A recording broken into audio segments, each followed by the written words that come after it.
Mahal mo'y hindi na ako. Sa panulat ng ating magaling na sanpay, na si Vincent Atas.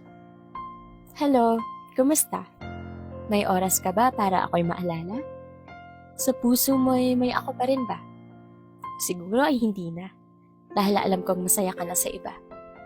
Pero ako, eto, palaging nahihirapan kasi ikaw ang kailangan.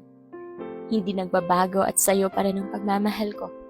Wala namang magawa dahil ginusto mong lumaya. Pagod na ba talaga o may nakita kang iba at piniling bumitaw para sa kanya?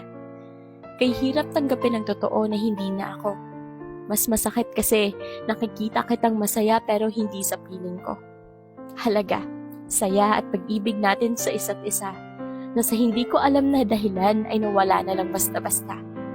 May mali ba ako? Ano? Bakit?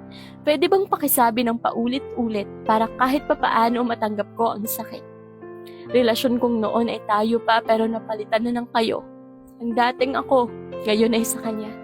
Mahal na noon ay ako pero ngayon ay siya na. Kasama ko sa mga pangako at pangarap ay ikaw. Tatapusin mo lang pala sa iyong pagbitaw. Masakit, mahirap, at tama na ang paghahangad ko. Mali nang umasa para ibalik ang tayo. Minamahal na ng iba ang taong mahal ko. At tatanggapin na lang na ang mahal mo ay hindi na ako.